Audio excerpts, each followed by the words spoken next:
Shalom, family. This time I decided to walk a bit. Standing still, sometimes you can get a chill, especially early in the morning. I could tell it's going to be a nice day, but it's still a little chilly. I came out here kind of early today. This is the morning of Shabbat, and everyone is still resting right now. I tend to get up early. That's just me. I love getting up early. I love communing with the Most High and walking and talking with Him. It's just something I've always loved to do, and I thank the Father for that. I wanted to talk about something that is a gift that the Most High can give, and He has given to some people. I think it would probably correlate with the spirit of discernment. Discernment is not something that everyone has, okay? Not everyone has the spirit of discernment, okay? Discernment is also one of those things that you don't necessarily have to be a follower of the Most High to have discernment, okay? You have a lot of people that are in law enforcement that have discernment to be able to spot a criminal, to look at certain gestures, okay, to determine if a person is being honest with you or not. But spiritual discernment is quite different than that, okay? Spiritual discernment is something that is powerful, that's given to you by the Most High Yah. And I must say that I haven't always had spiritual discernment. I've been in this walk for a very long time, okay? And in my younger years, I didn't have spiritual discernment. But as I grew older, the Most High began to give me spiritual discernment. It did come at a young age, okay? It did come at a young age, but I started this journey when I was 10, so it certainly didn't start then. It certainly didn't start then. I would say somewhere around my teenage years, the Most High would begin to show me things. He would begin to show me things. But there's something that comes with having a spiritual eye. There's something that comes with that. The Most High will begin to show you how to peer into a person's mind, so to speak. Okay? Not literally, family, so don't think I'm talking any strange stuff here. But the Most High will begin to let you see a person's thoughts and intents through spiritual discernment. He will begin to allow you to see or look into a person's eyes and make some great determinations. You see, there's a certain discomfort that comes into the eyes of a person who knows that they have been spiritually discerned by someone else. There's a certain discomfort that comes into their eyes. It's a gift from Yah to be able to see that or to understand that. And guess what? It's not for us all the time to reveal the things that we have seen. Everything that is revealed to you is not meant to be revealed to others. Some things are meant to be hidden. Some things that were revealed to you are for you only. Okay? So that we don't always have to be so quick to share everything that Yah has revealed to us, even if it's about another person. Sometimes He will reveal things to you just so that you can observe that person. And wisdom tells you that you don't necessarily, as a matter of fact, you don't change anything, regardless to what it is the Most High has shown you about a person. Keep it spiritual. It's not meant for you to shun people. It's not meant for you to disassociate or anything like that. Sometimes the Most High wants you to observe so that you can help a person. It's not that you're going to be buddy-buddy with them or anything like that, but he can show you some things because he wants to help that person, and he trusted you with that information so that you can be a help or a blessing to the person. Whether they will hear or forbear is up to them, but some things are not meant for you to say, oh, okay, the Most High revealed this, I'm going to keep away from this. No, that's not what it's for. The Most High has revealed things to so many people that know how to understand what to do. This is what happens with his prophets. Think about how the prophet Nathan saw what David did in a sense and came to David with that information. And David said, the man who did this thing shall surely die. And Nathan said, the man who did this thing was you. It was you. You see how the Most High revealed that to Nathan?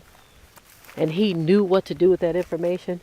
Now, in that case, he was instructed to go to David and tell him what it was that the Most High had revealed.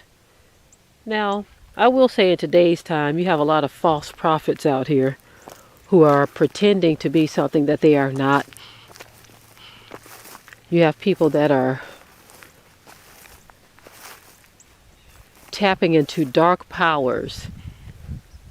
You have people that are misinterpreting things that they think they know and they've seen, or things that they've dreamed and things that they read somewhere, and they are thinking that it's a message from Yah when actually it is not.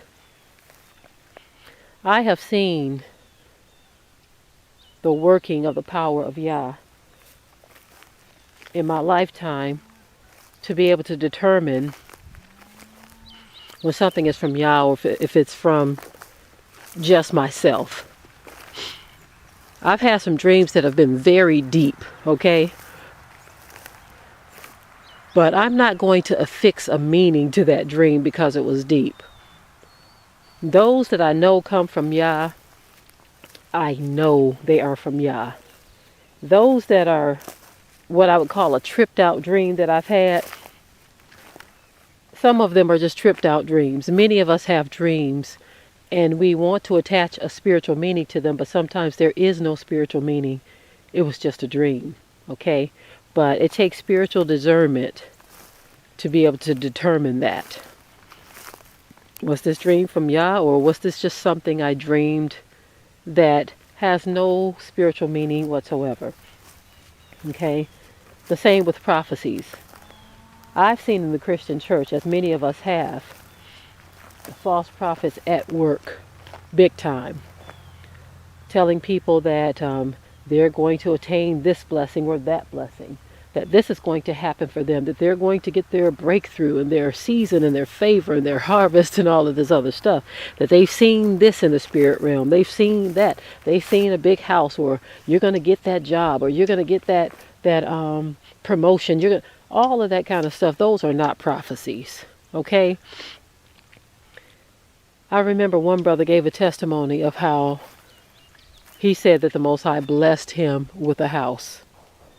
Okay.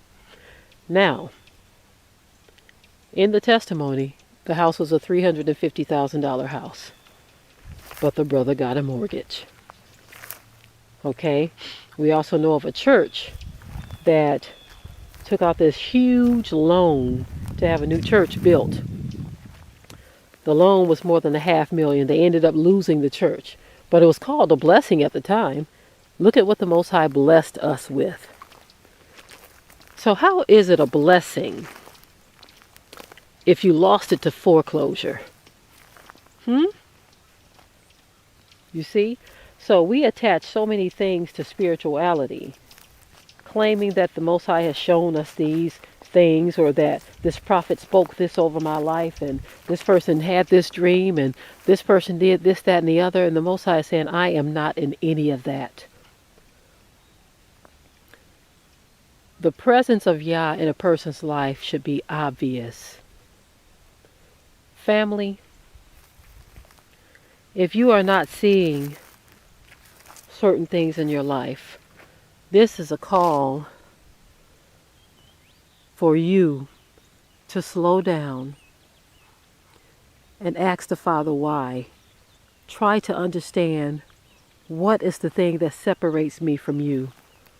What is the thing that's not allowing me to see or to be able to hear your voice?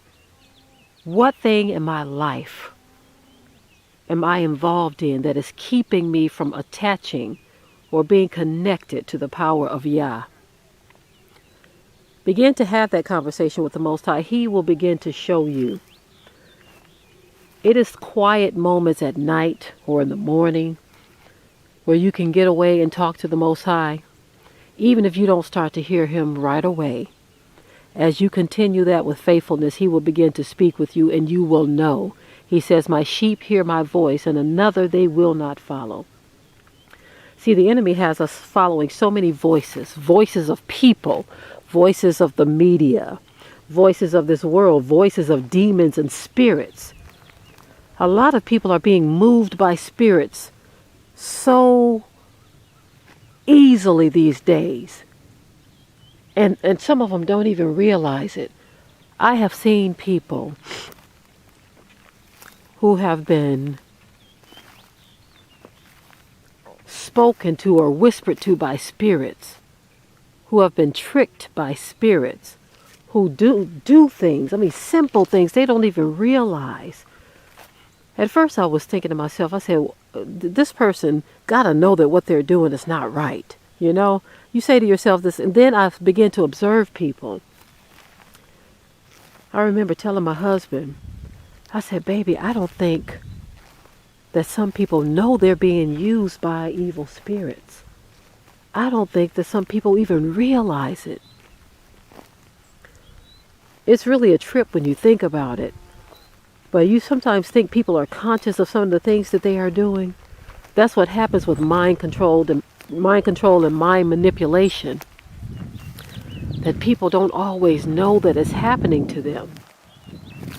They don't even realize what's going on. And so they are so easily tricked and deceived by things and manipulated by spirits. Remember, when the 12 apostles were, the 12 disciples were with Yahusha, he said, I have 12 of you here with me, and one of you is a devil. See how he was able to discern that? And everybody's looking around like, is it me? Is it me? And he told one of the others, I'm going to tell you who it is, the one who does this. We are supposed to be able to do the exact same thing. We are supposed to be able to know within our own environment that if someone is being used by evil or wicked influences or spirits, not saying that the person is possessed or that they have demons or anything like that. In some cases they do.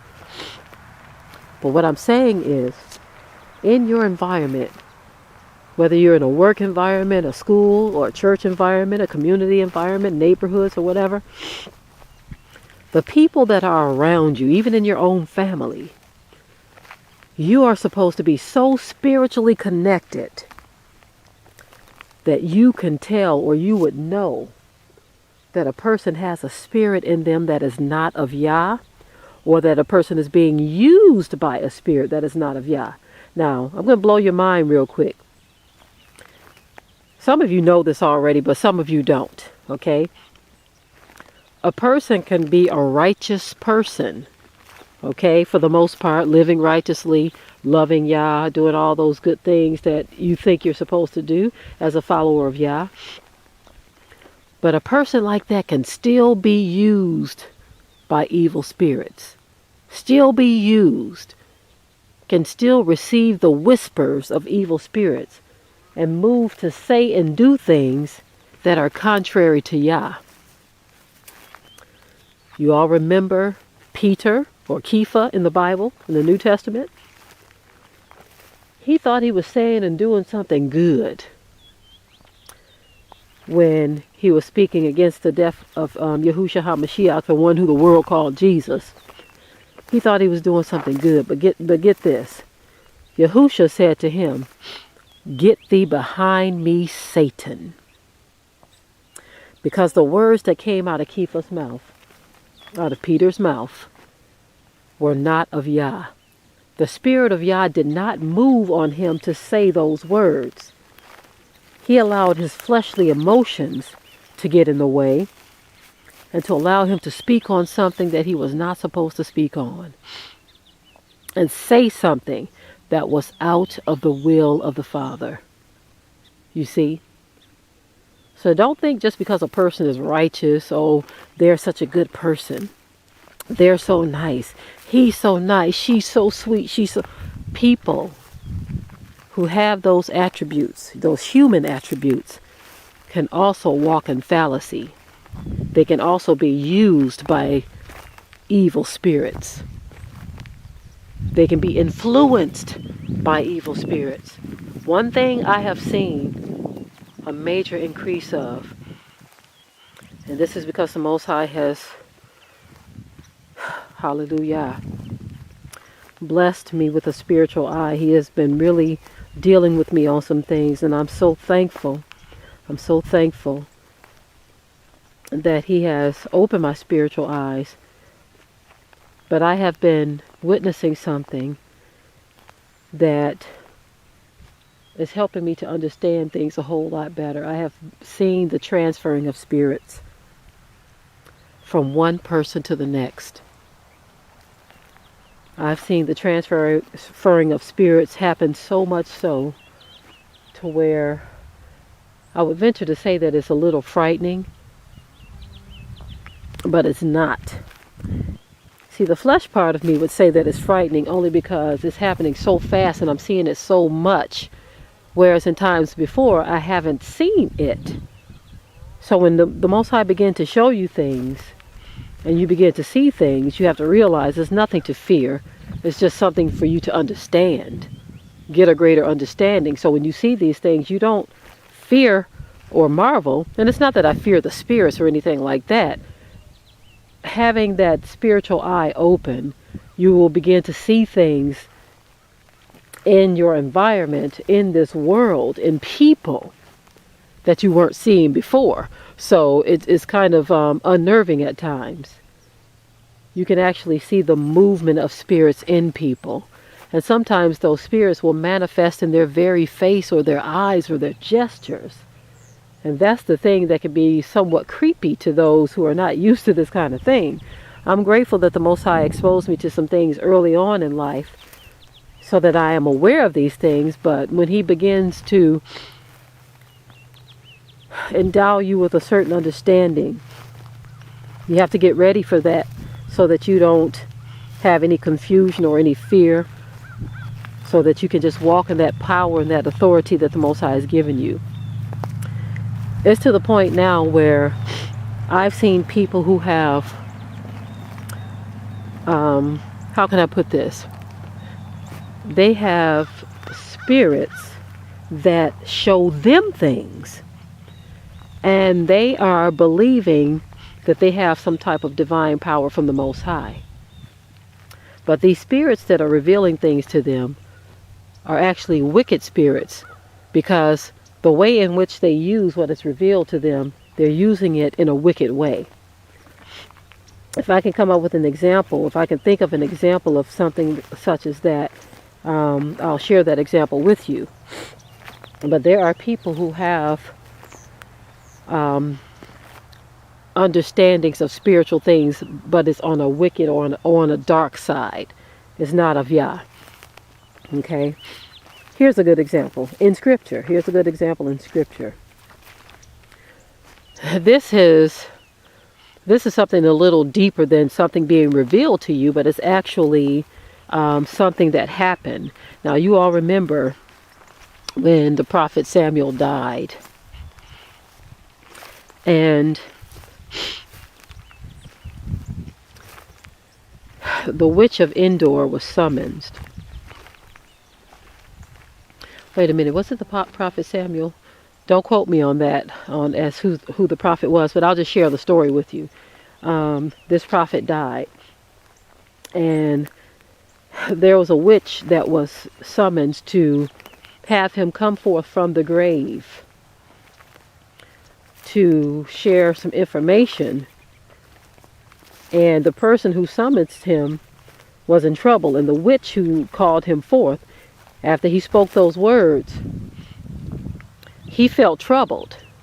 Now that sounds very creepy, that you can call a prophet that's already been dead and buried back from the grave because you have something to ask. Now back in the day, notice this woman was wicked. That witch was wicked, but she was able to do that. She was able to use the powers of darkness to summons a righteous man from the grave.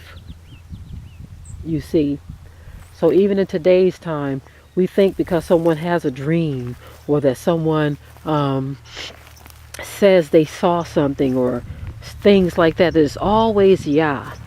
This is how the slave master was able to trick us so easily, because they had certain little things that they would do to manipulate and control our minds.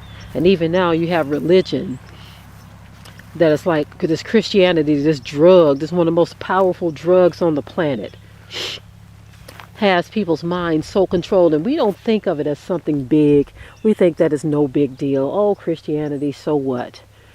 It was the thing that was used to bring me in. It was this, that, and the other. No, see, the thing is, remember this when Dawid said, if I make my bed in hell, you will be there with me. Think of Christianity as that. The Most High said, okay, even though you've made your bed in the hell of Christianity, I'm going to retrieve my children out of there. That's how I view Christianity. Even though we had sunk so low down into the abyss of this wicked religion, the Most High sought us out. Okay? I'm not going to even call it a stepping stone. I'm just going to say my Father sought me out and pulled me out, delivered me, and set me free. Okay? But let me tell you right now, family, I started off talking about how the Most High will allow you to be able to peer into a person's face and eyes and see things, even though they think they are deceiving you or fooling you, or they think because you're laughing with them or smiling with them or communing with them that you don't see what is underneath. Sometimes it's sadness. Sometimes it's pain. Sometimes it's wickedness and deceit. Sometimes it's witchcraft and manipulation. But if you have a spiritual eye, the Most High will allow you to see that. He will allow you to discern. And like I said, it's not for you to respond or react. Allow the Ruach to show you what to do. Allow the Ruach HaKodesh to reveal to you what it is you must do with this that has been shown to you. Because sometimes you do absolutely nothing at all but observe. If that person is to receive a message from Yah through you, the Most High will reveal that to you. But in many cases, He just wants you to observe and not to be pulled into the vortex of their manipulation. You see, I'm so grateful to the Most High for the things that He has shown me over the years, and even now with this greater awakening. Family, I want you to join me in this awakening. This awakening is not just about who we are as a people. It goes much deeper than that. If you're still stuck in who we are as a people, then it's time for you to dig yourself up out of that mud pit, because that's what it is. You're stuck. Move past that. There is power that we need to connect to. In this day and time, we need spiritual discernment to deal with this enemy that we have. Okay? It's not for us to fear the things that we see, but it's for us to rise in power and great authority. And with that, I will say shalom.